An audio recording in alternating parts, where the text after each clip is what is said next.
What's up guys, welcome back to another Pokemon Ultra Sun and Moon Wi-Fi battle. Today I have another match using the same team as I was in the previous video.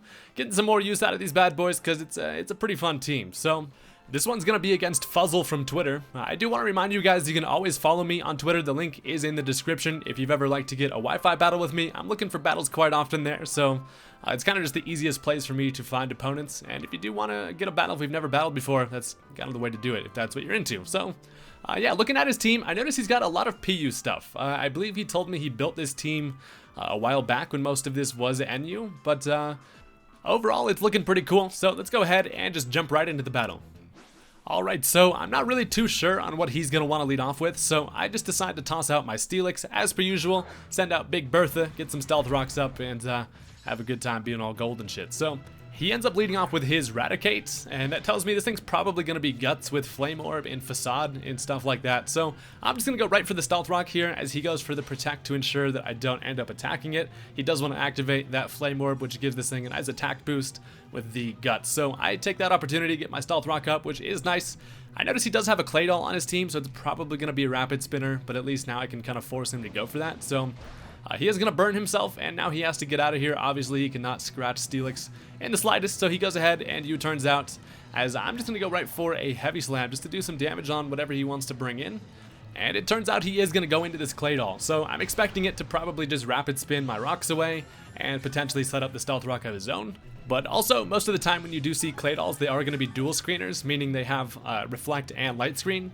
I noticed though that it is carrying leftovers rather than the light clay, so I don't have to worry about that sticking around for too long if that's what it wants to go for. So I really don't want to take an Earth Power on my Steelix, plus I can't really hurt that thing too bad in return, so I decided to switch into my Blastoise here as it is going to go for a Rapid Spin, gets rid of the rocks, which is kind of annoying, but at least now I can scare this thing out with a Scald. So as I'm looking at his team, I actually noticed that his special defense wall is probably this Noctowl, so I expect him to switch into that, and therefore I'm going to go for an Ice Beam, as I do actually catch this thing, although I don't have much special attack investment, and that thing is just bulky as hell, so it's able to take that Ice Beam extremely well, and I probably should have just gone for like Toxic there, but I just stay in here. I am going to go for the Toxic this turn. I know that I am actually max special defense myself, so I know that this thing's probably not going to be able to hurt me too bad, especially if it doesn't have special attack investment of its own. But we actually end up just trading Toxic there, which honestly I'm pretty fine with. I really wanted to get the Toxic on this Noctowl. Gonna make my life a whole lot easier in taking this thing out later. So it is gonna be really nice if I'm able to get my Stealth Rock back up, as long as I can get rid of that Claydol so it's not able to Rapid Spin that away. But I'm gonna actually end up switching here. I decide to go into Steelix again just because I know that this thing can't really hurt me at all, and then I can get my rocks back up and kind of force that Claydol to come in and just overall just, you know, be annoying. So Steelix does take an Air Slash to the face, but obviously I eat that up nicely because I'm a big ass metal beast.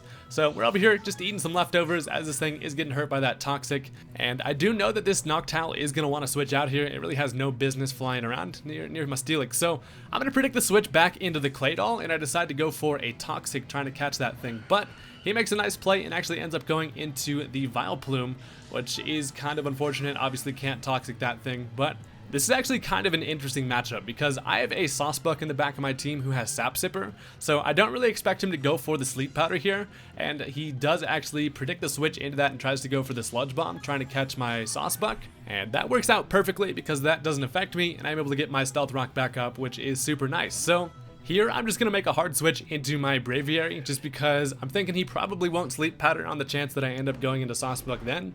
So he does actually just go for a Sludge Bomb, and I'm pretty damn specially defensive, so I'm able to take that nicely, and it looks like I can kind of freely set up against this this flower here. So I'm going to go for the Substitute just in case he wanted to stay in and go for the Sleep Powder, but he actually ends up switching back into the Claydol, and that is fine because now I can just hide behind my Beanbag and pretty much just get nice and swole behind this thing and set up some bulk up. So I know that Brave Bird is not going to do too much, but it still looks like I'll probably get a 2-hit KO after an attack boost from the bulk up. So I go ahead and lift some weights over here, fucking America, and we're looking pretty solid here, as I know this Claydol probably doesn't have much to whittle me down, as he actually just takes this opportunity just to set up his Stealth Rock, and that is fine because my Beanbag is still intact, and I'm looking pretty great over here eating some leftovers in a pretty good position. So With the +1 defense boost, it actually makes Braviary pretty damn physically defensive. Along with my special defense EVs, I'm sitting pretty good. So I go for a Brave Bird here just to kind of scout how much damage it's going to be able to do.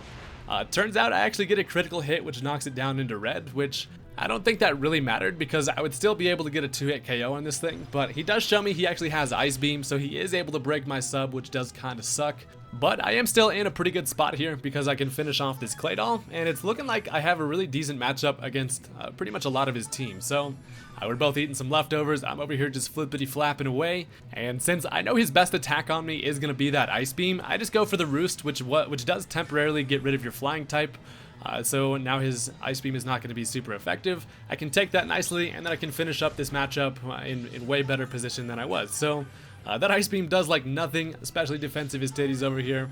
And after some leftovers, I'm looking pretty damn solid. So now I can just go for one more Brave Bird, and that is going to be a dead-ass Claydol, which I don't know what the hell this thing's supposed to be based off. Claydol just kind of weirds me out. Look at all those eyes, and it's got like weird beaks on its face. I don't know. Claydol just been always a weird-ass Pokemon to me. But I finished that thing off, and America is sitting pretty damn nice. So he's going to bring out his Toucannon here. And this is something I did not expect at all. So Toucannon comes in looking pissed off, and he actually ends up going for the Beak Blast. So it actually starts heating up its beak, which most people know that when you do make contact with a physical move on this thing, you actually get a burn. So he sacrifices his Toucannon, but it does actually get a burn on me. So that is quite unfortunate. Now my attack is cut in half, and it's looking like America's reign of terror is going to come to an end here. So it's still not that bad. I have a bunch of health, and Brave Bird after a bulk up still will do a decent amount of damage. So he's going to bring in his Raticate here, as it is going to be faster and it's able to go for a Facade. But since I got that bulk up, it's going to raise my defenses one stage.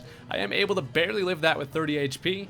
And then I can fire off a Brave Bird on this thing, and since Raticate is frail as hell, that actually almost ends up knocking it out, and I kill myself with the recoil. So he gets hurt by its burn damage, not quite dead, and I pretty much just have to go into something who doesn't care about getting Sucker Punched or anything, so that's obviously going to be Big Bertha. Honestly, having Steelix around lately has been super useful because of all these hard-hitting normal types, so he can't really switch in because the Stealth Rock is up, so he has to just stay in and go for a Facade, which does like no damage, and I finished this thing off with an Earthquake. So down goes the Raticate, which honestly that thing's kind of scary. With the burn in the guts, it actually hits really hard with the Stab Facade. So down goes that thing. Bertha's looking pretty nice, and now he's gonna go into his Disco Balls, which is his miserable looking ass wheezing. Thing is like, please just kill me now. So I'm gonna switch out. I decide to go into my Vikavolt just because I know that this thing can't really one-hit KO me, and then I can hit it super hard with a special attack, as it is gonna go for a Will-O-Wisp, trying to land that on my Steelix, but obviously Vikavolt doesn't care too much about that. Young Slowjet gives no shits about a physical attack halving, so I get hurt by my burn here, and this thing actually ends up being faster than me, which I thought was pretty damn hilarious. Slowjet is no joke. That name is pretty damn serious. So I go for the Volt Switch, just in case he wanted to switch out there, but I'm able to whittle that thing down nicely to the point where I should be able to knock it down with a Zen Headbutt from Medicham, and it also looks like I should be able to finish off the match here with Zen Headbutt, considering I'll be faster than everything, and huge power Medicham is nothing to fuck with. So he's going to switch out here, decides to go into the Vileplume. Both of his walls are actually poison types, so Medicham has a pretty solid time here. Zen Headbutt is just going to absolutely destroy this thing with my forehead. Doesn't actually quite knock it out. It ends up living that, to my surprise. Vileplume is pretty damn physically defensive, but one more is going to be able to do it.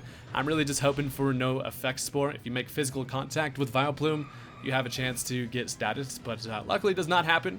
And now all he's got left is the Noctowl and the Weezing. So Noctowl comes in, this thing is easily going to go down to a Zen Headbutt, but of course he goes for a Protect, just to kind of, I guess, see what I was going to do. I mean, I'm locked into Zen Headbutt, so the Protect kind of just prolonging things, but as you'll see here, Medicham forgot his damn glasses today, and on this next one, I actually end up missing. So that's kind of annoying. At least it wasn't on a high jump kick, so I don't take recoil damage from it, but I missed the Zen Headbutt, and that allows him to go for an Air Slash, which I thought would kill me, but Medicham makes up for it, and I'm able to live that with 19 HP, and that's pretty damn amazing, as now this thing's just over here getting some poison damage. He really has no reason to go for a Protect here, so he just stays in. A Zen Headbutt is going to destroy it, and that is a dead birdie. So down goes that, and all that is left at this point is going to be the miserable disco balls. So it's I did whittle it down to the point where it's not going to be able to take a Zen headbutt. So my psychic forehead is going to absolutely pop the shit out of those balloons. And that is going to be the end of the match there. So lately I've been having some trouble finding matches, so I kind of have to post what I get, but nonetheless still a fun match. And yeah, so thank you guys for watching. Go ahead and hit that like button on this video if you enjoyed, and I will see you guys later. Peace out.